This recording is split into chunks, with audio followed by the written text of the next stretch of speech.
Aujourd'hui, à Explique-moi le gros, on va parler de jeu Splendor. C'est un jeu de Marc-André. C'est un 10 ans et plus. Une partie dure environ 30 minutes. C'est un 2 à 4 joueurs. Et c'est un Space Cowboys. Notre édition date de 2014. Donc, quel est le thème du jeu? C'est simple. Vous êtes un marchand durant la période de la Renaissance et vous vendez des bijoux. Bon. Comment gagner la partie? C'est simple. Celui qui va avoir le plus de points en fin de partie gagne la partie. Qu'est-ce que le jeu contient? Eh bien, on a premièrement des nobles, on a des cartes de développement et on a des jetons bijoux. Donc, comment c'est le board? Première chose à faire, vous allez brasser tous les cartes et vous allez faire 3 belles piles comme ça. 3, 2 et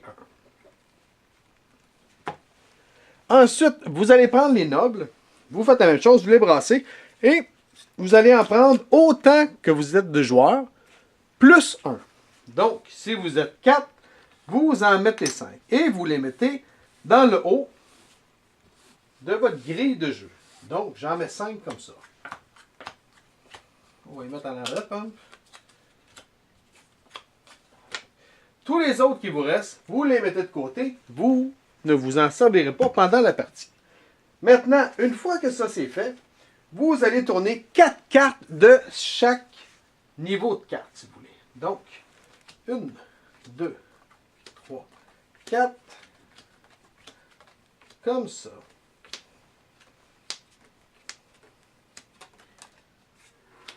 C'est bien. Maintenant, vous trouvez quel est votre premier joueur et vous allez être prêt à commencer. Première chose, vite fait comme ça, les cartes. Comment est-ce qu'elles sont divisées les cartes? Ici, ça va toujours être des points de victoire qui vont être bons en fin de partie. Ici, ça va être ce qu'on appelle les bonus. Et ici, c'est ce que ça coûte pour pouvoir acheter la carte. Le reste, ça va venir. Mais au moins, vous savez à peu près comment marchent les cartes. Donc, vous avez trouvé votre premier joueur.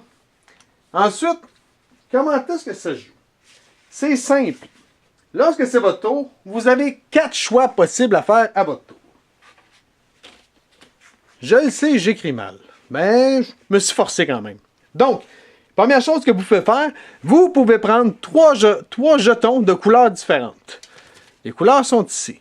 Par contre, les jaunes, oubliez ça, vous ne pouvez pas les prendre dans cette option-là. Donc, vous prenez une de ces 5 couleurs-là. C'est bien? Donc, vous prenez 3 jetons de couleurs différentes ou vous prenez 2 jetons de la même couleur, mais il faut que absolument qu'il y ait 4 jetons avant que vous pigiez dedans. Donc, s'il y en a 4, vous pouvez en prendre 2, donc il m'en reste 2.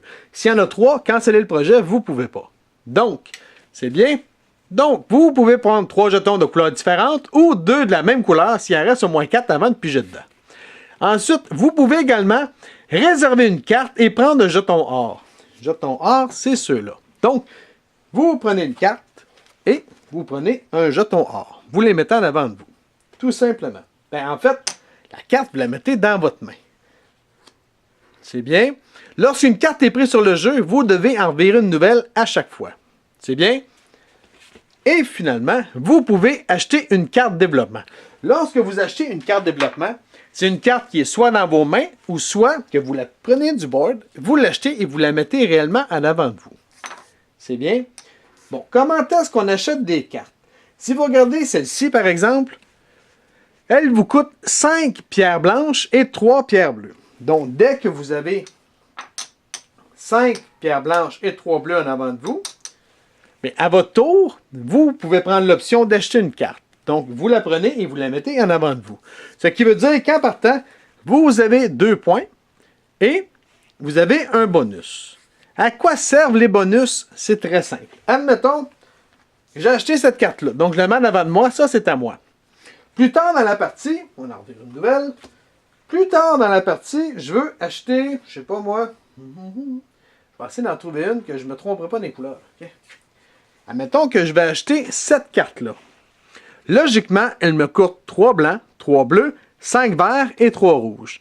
Mais ici, j'ai un bonus, ce qui veut dire que j'ai besoin de 1 bleu de moins. Donc, pour pouvoir la jouer, j'ai seulement besoin de 3 blancs, 2 bleus, 5 verts et 3 rouges, parce que j'en ai une ici. Admettons que je réussis, j'avais tout ça en avant de moi, je la cherche, je la mets en avant de moi.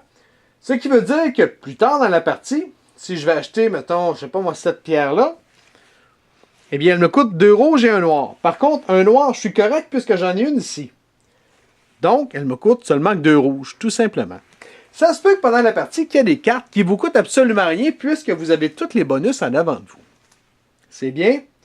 Maintenant, chose à ne pas oublier, vous ne pouvez pas avoir plus de 10 pierres en avant de vous, en comptant les ors. Donc, si vous en avez 11, vous devez en scraper une. C'est bien. Et pour ce qui est des cartes en main, vous ne pouvez pas avoir plus de 3 cartes dans votre main. La seule façon de se débarrasser des cartes que vous avez dans votre main, c'est de les jouer et de les acheter. Donc, comme je disais tantôt, si j'en ai pris une dans ma main, j'ai pris un joker, lorsque je vais pouvoir la jouer, eh bien, je la mets en avant de moi, tout comme ceux que j'achète sur le board. Maintenant, si vous avez une bonne mémoire, on vous a dit tantôt qu'il y avait des nobles. Pour ce qui est des nobles, c'est simple. Dès que vous allez avoir ce qui est demandé ici, vous prenez le noble. Donc ici, dès que j'ai 4 noirs et 4 rouges, le noble, ça vient chez nous et je le garde. Par contre, ici, là, le 4 noirs, 4 rouges, là, on ne peut pas les acheter avec les jetons. Il faut absolument l'avoir en bonus. Donc, j'ai 4 noirs en bonus et 4 rouges en bonus. J'ai 3 noirs, 3 bleus et 3 blancs en bonus. Dès que je l'ai, je le ramasse et je le mets en avant de moi. Si dans le même tour, je pourrais ramasser 2 nobles, eh bien, je ne peux pas. J'en prends un et si j'ai de la chance, je prends le deuxième, mon tour d'après.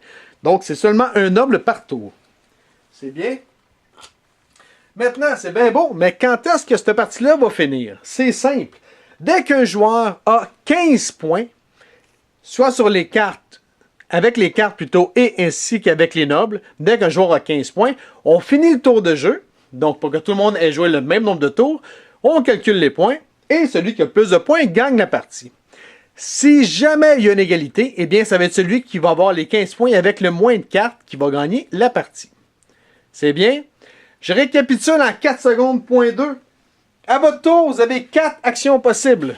Soit vous prenez 3 pierres de couleurs différentes. Peu importe la couleur, sauf jaune. Ça, vous y touchez pas.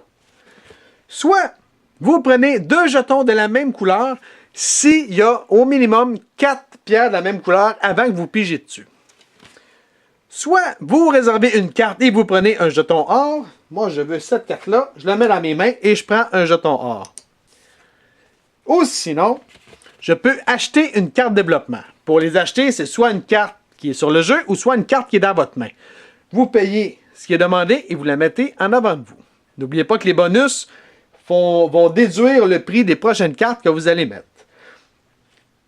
Pas plus que 10 jetons en avant de vous, sinon vous devez en scraper. Pas plus que 3 cartes dans vos mains. Et c'est tout. Si vous avez des questions ou des commentaires, vous pouvez nous écrire à Explique-moi le gros, soit sur Facebook ou soit sur YouTube. Sur ce, bonne game!